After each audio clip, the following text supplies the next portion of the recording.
Yo, yeah, today just gonna go with me to ShopRite. And yeah, just keep up with praise, man. Today Ru is not here and I'm at home alone. And I just wanna go and buy some stuff, you understand? Yeah, like last time I take out grocery paper and imagine those things repair, you understand? Because in people live and I'm cooking and eating each and every day, you understand? So just wanna add up one or two things repair at every day, you understand? And buy my food and one and stuff, you understand? So catch you there, guys. Yeah, let's go.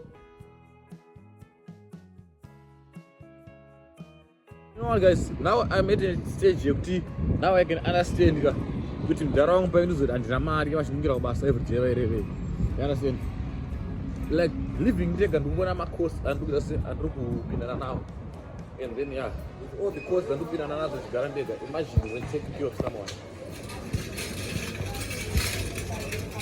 So as I was saying, past stage and right now ndakuunderstand kuti ndaraunda paita handina mari achinungira kubasa every day kuti yamanaka taking care of someone is not easy.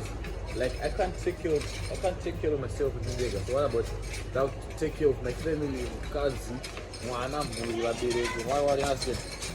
So now I'm going to start on the answer. If I don't know, I'm not going to this shit is not easy, man. Like if you're living with a parent, some of us food out now you can afford yourself. So now you're a grown man, you're a grown-ass man, you're a grown-ass man. You can take care of yourself. Don't give impression anyone, you understand? I'm telling you, man. In Ango, I can't complain, but yeah. She's not a home, man. She's not a it's some extent, you know, to run over the boat. But now I'm running, like, I'm a hustler, I'm used to hustling, you understand? Since, life youngest, life youngest, you understand?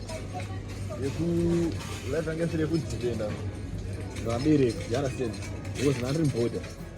So, since not border, she's like the woman here. Not only something like chikafu now.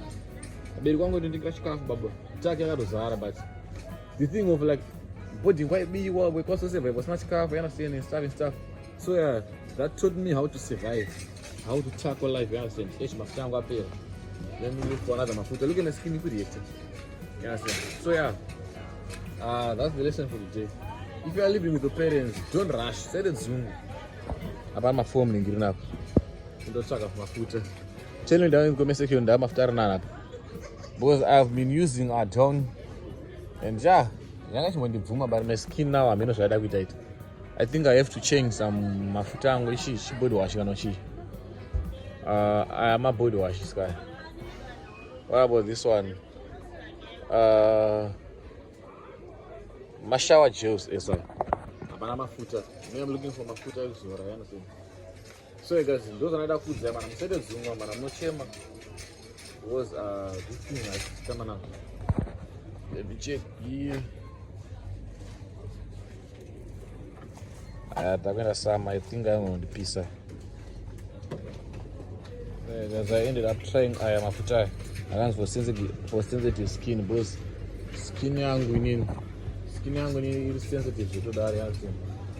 You understand? So I'm trying for sensitive skin. Maybe I wanna change. Yeah, who knows? I don't know.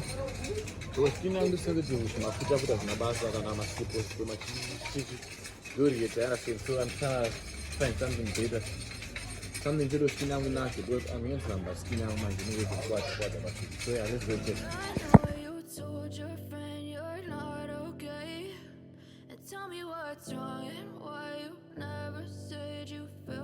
Those are my favorite noodles. My favorite noodles. That's my favorite. Number 10 guy and I pesa namaras. And I just feel like Kellogg's are the best noodles ever. The boss are on but the spicy this one now. I don't know if you that. You understand? And yeah. And beef and buffet fin. They will never make me hate you, motherfucker. To make it nice, man. Let me put 2 Kellogg's and take this one back. Yeah, like this maybe the balance. That's right. And then those you see, I'm gonna keep on taking those ones. Why are they cheap? If they are nice, why are they cheap though? Why are they cheap then? Are nice.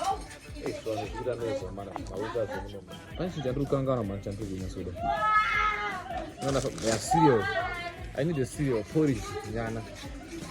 Let's go and check the one coffee. You understand? Oh, Panama, the man to see. So, guys, the porridge on the move, it moves there. Shut up, I got you boating. And it's cool. I'm going to take it at this porridge. Now that I'm working, I can afford the better one. Let me look for a better one. Fuck this. Neshi ace. I try shut up. I mean, I like literally, no. What I can say is like there's no better porridges here in South Africa. Yes, my porridge I got dark, especially if I used to Zimbabwean porridges. Yes, I got dark, I got danganyiko. And I find go and buy Vita, but maybe let me just take one to survive it because I'm still in town anytime soon. Since if I leave, it is not worth it to do Uber in town, even to quit a text. We've been in town, no change a chin. We go to Oka. So no one cost at the end of the day because it's like Ubering for 200 rand, which you know 200 rand, or Kanana Kumba. Over to be 200 soka. It's like not using a common Blangata, you understand? But there's this one no far on the life porridge, so I'm school on. Let me go and check on Norwana cooking, Doran. Last time I think I ran a chicken pay on Arona Kumaman. But I can't sit here. But to avoid keep on coming back here, let me just check this banana flavor. Because when I left porridge, I'm not far from Belga. I'm not sure. But yeah, for now, let me take this banana flavor. So that was one I don't far from Belga. I don't know if you're not Damba. No, Dambira Coco. I don't think of beans, but you live with wrong man. As you know, you got beans in my Gitaka. I don't know so.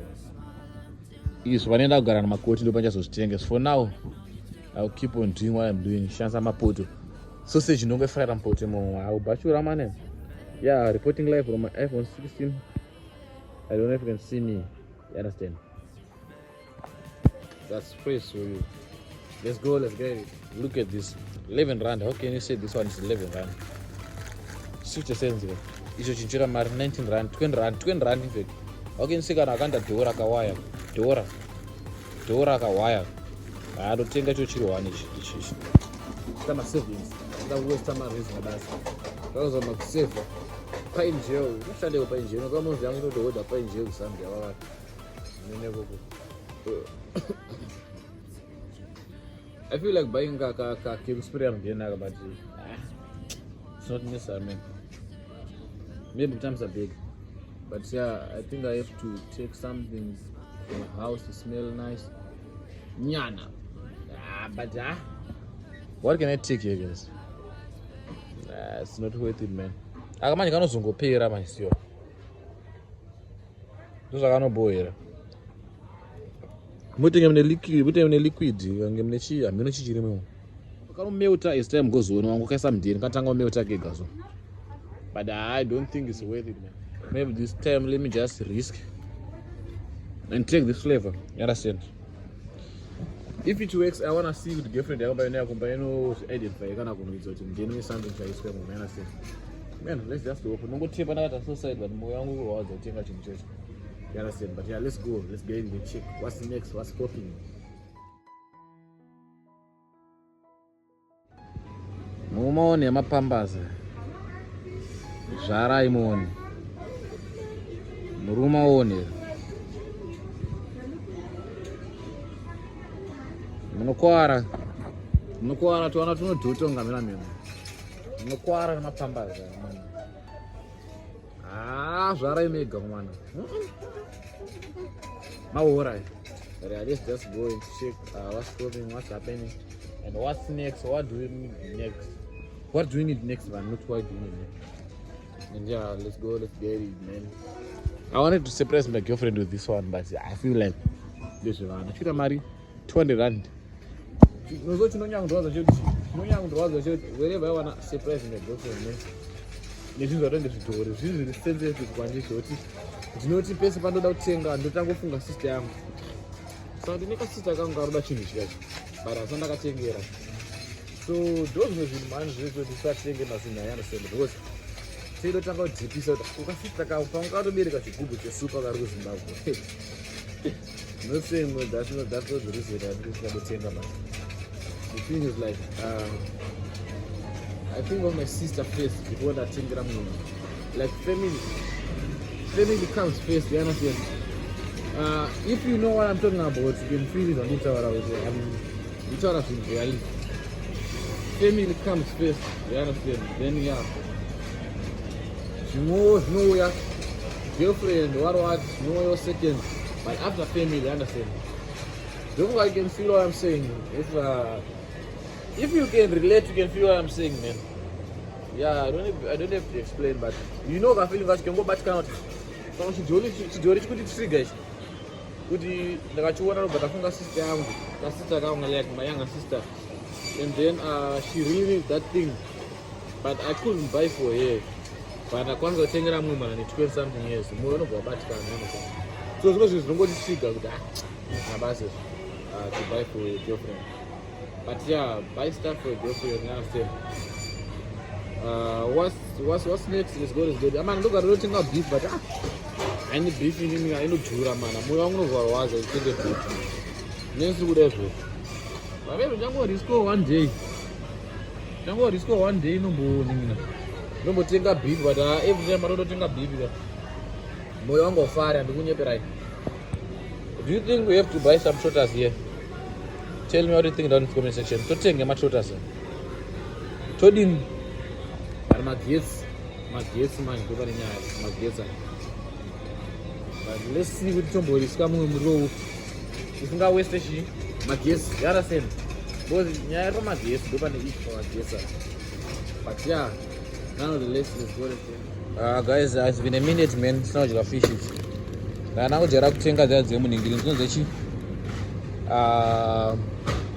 zemu gaba, you understand? And I feel like I have to buy this one to cook for myself, you understand? But I feel like I'm spending too much, man. Let me just go home before because the place I'm at, I don't want to finish all the money. Since I don't have all the money to finish, you understand? And I'm actually going to finish it, but I feel like if I keep on doing what I'm doing here, I'm going to finish. I finish all the money, even though I don't have all the money to finish. Look at the cheap of my chocolate, guys. Go to KFC and see price. I don't know what buy 4 for 35 rand, 24 baba. KFC for something rand. Kakapakatikiti. Abona uchipa kwaita masini ya mnoma. You understand? KFC is not there. But I feel like sometimes if I don't go to Tengo to go, don't go to the man. Satisfy your more, man. But nah. Let's see what I can do here. Sometimes spoil yourself. Feed that boat that works. You understand? Don't treat yourself like you're not a prisoner, man. You're not a prisoner, boy. Feed that boat that works, man. You understand? And yeah, lastly but not on the least, let's buy some tomatoes, man. Since I don't have cash, I think I just have to buy this one once and for all. And yeah, I feel like I need some onions. Did you guys notice that? One onion irukudhura more than this one? This one costs 20 rand. Akawanda like this one. And I got 14 rand. It one. Difference is 8 rand. This one 8 rand. I want to funga. Just buy this one. Yeah. That was for today. And I think that I'm my potatoes. Yebo.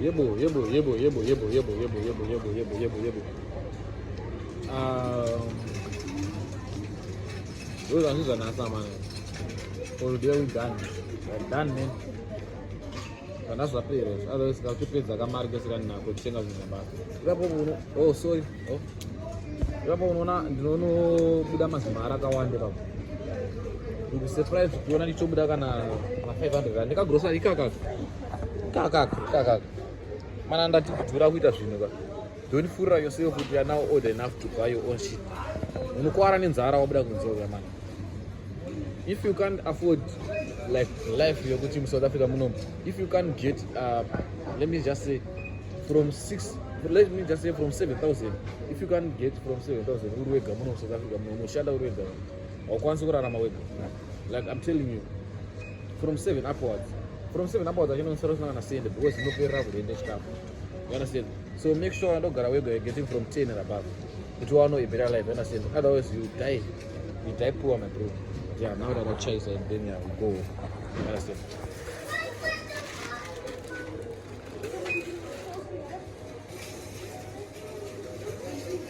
Guys, this is what I was talking about. This is what I was saying, man. Imagine how much this grocery costed. Almost 700 rand. My 680 something. Let me just almost say almost 700. Sometimes I don't know score away you die young, my bro. You die young because at the end of the day you have to put something on the table, you understand? And yeah, it's costing, man. That's how we are living in South Africa. Things are so expensive this side. And so Mario, not maybe about let me say about 30 US. And yeah, imagine 30 US to my paper be good. Almost 30 something, 35 something years. And yeah, my one. If you can't afford to live wega, I'm saying Zunga man, I don't learn from me you find no one who could say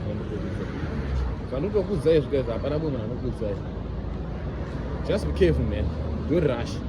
Yeah, anyways guys, catch you on that number 10. Peace out. So yeah guys, I finally at home now. And yeah, and I just need to finish this vlog inside the house, you know. And yeah, that's how I used to go inside. It's home. Yes, my room is colored as usual. That's not new, you know that. This is what we bought.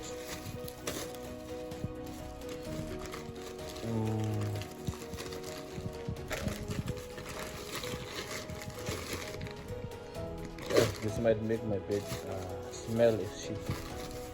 So yeah. Guys, things are really expensive here in South Africa, you understand? Things good do, I don't want to lie.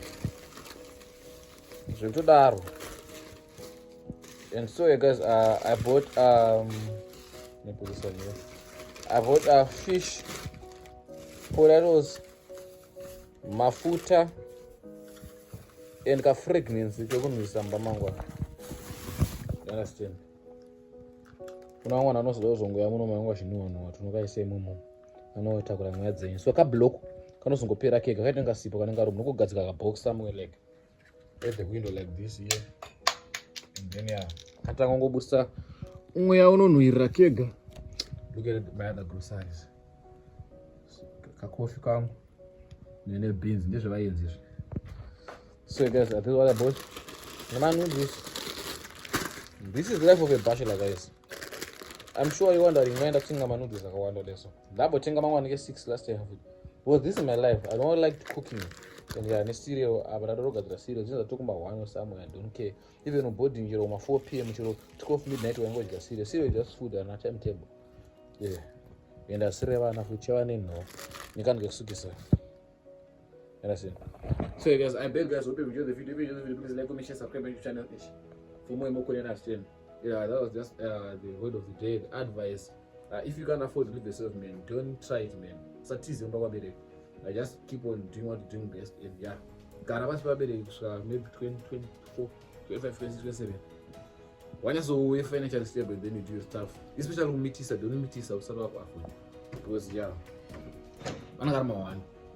Tikazogotova teta kuti nemiseva teta tokuridza teta zodecide zvedu, but yeah, if you are not financially stable mawana man masini tikudhura kuti imagine one bachura ndatenga tingati magroceries ndio and zvikuitawo nditye kuita marriage at the same time zvikuitawo ndi regretted why ndakavomidza kubva kumba kwabereki, but yeah, nonetheless ndokura kwacho, you understand. If you enjoyed the video, man, subscribe for more and more content, and yeah, do what you do best. And yeah, thank you guys for your love and support.